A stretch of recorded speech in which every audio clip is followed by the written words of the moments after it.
Bonjour à vous. Alors, nous voici une nouvelle fois dans le jardin pour vivre cette capsule ensemble. La semaine dernière, Laurent, on avait commencé l'évangile de Luc. Et est-ce que tu peux nous faire un petit rappel de ce que tu avais dit?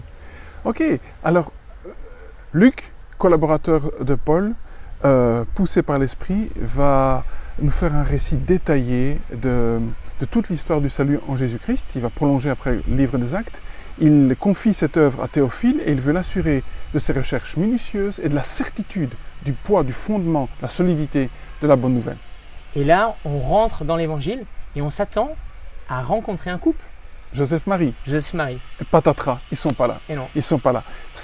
On va en parler d'eux, Zacharie et Élisabeth. Mais c'est quand même étonnant de voir que, alors que Marc déboule dans l'évangile, Luc prend le temps de poser le cadre. Et je trouve ça intéressant de voir que c'est pas directement focus sur Joseph, sur Marie, sur Jésus, mais que Dieu utilise Monsieur et Madame tout le monde. On va voir que ce sont de beaux personnages, mais que l'histoire du salut, elle est tissée par Dieu, même s'il est rarement le sujet ici.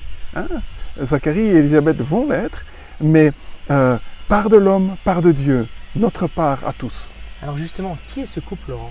Alors, pour nous, parfois il y a un décalage. Être prêtre, être pasteur aujourd'hui, c'est pas toujours une profession très, très enviable. À l'époque, être prêtre, faire partie de cette tribu, c'était très, très honorable. Ils étaient respectés. C'est un couple fidèle, tous les deux descendants d'Aaron. Et si vous lisiez le texte de 5 à 25, on n'a pas le temps de le lire, on voit que Luc nous dit qu'ils sont des gens irréprochables, ils marchent devant Dieu, ils sont intègres, ils suivent les commandements. Mais en même temps, c'est juste un couple de prêtres et à ce moment-là, c'est la classe d'Abia, ils doivent venir là pour 15 jours au temple et c'est quelque part, c'est leur service. Mais ce qui me marque dans la présentation de ce couple, 4 fois, Luc va dire devant Dieu. Ils étaient grands devant Dieu, ils étaient irréprochables devant Dieu. Ça doit nous aider. L'estimation des hommes compte peu, mais ils sont grands devant Dieu.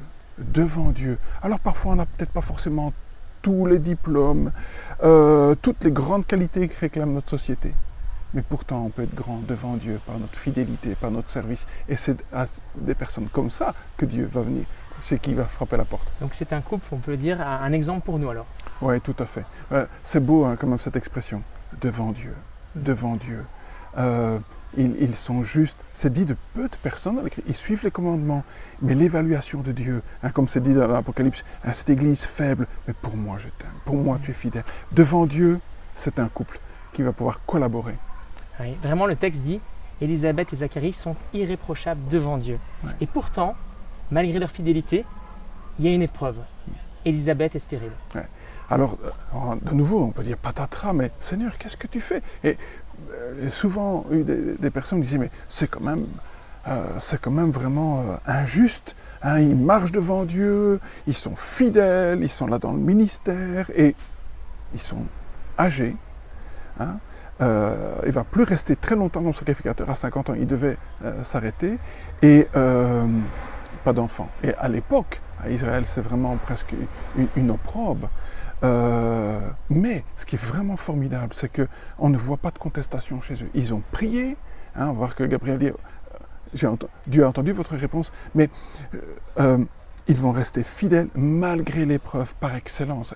Celle qui, en Israël en tout cas, récapitule toutes les autres. Pas de descendance. Mais voilà, malgré leur fidélité, la vie avec Dieu n'est pas forcément facile. Mais ils restent fidèles. Et quand on continue à les découvrir dans l'histoire, on voit qu'il y a une rencontre, une incroyable rencontre. Okay. Je voudrais quand même nous dire aussi pour l'épreuve que cet exemple-là doit nous aider. C'est pas parce qu'on est fidèle, qu'on marche avec Dieu, qu'on va être sans épreuve.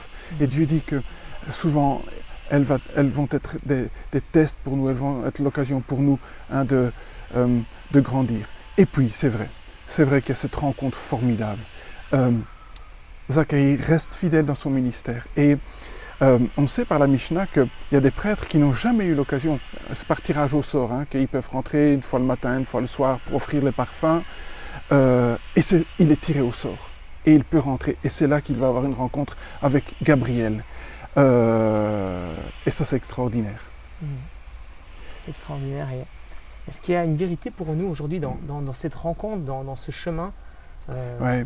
Moi, je trouve ça interpellant de voir que Gabriel n'a pas été sur la place publique à Jérusalem lors du marché pour dire où est Zacharie, mais c'est dans la ville sainte, dans le lieu saint, dans le lieu très saint, dans ce rendez-vous où il n'y a plus personne. C'est là qu'il vient rencontrer Zacharie. Je trouve ça pour nous très important. Bien sûr, il faut que je puisse vivre toute ma journée devant le Seigneur, mais j'ai besoin aussi de moments où je suis plus sur la place publique.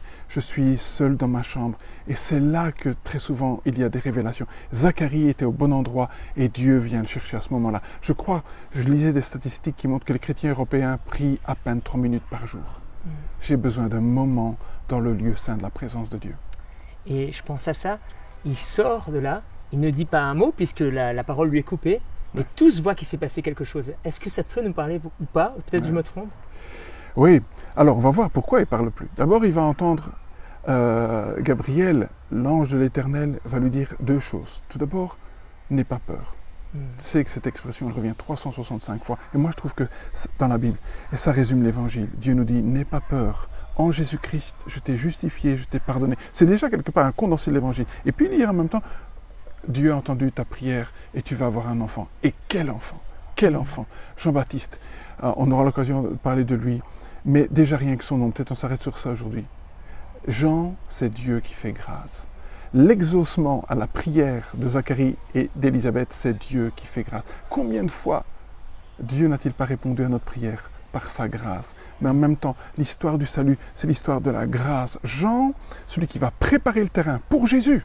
On est bien là au cours de notre capsule, découvrir aimer Jésus. Et pour recevoir Jésus, il faut une préparation. Et c'est la grâce, et ça sera le message aussi de Jean-Baptiste. Merci Laurent. À bientôt. À bientôt.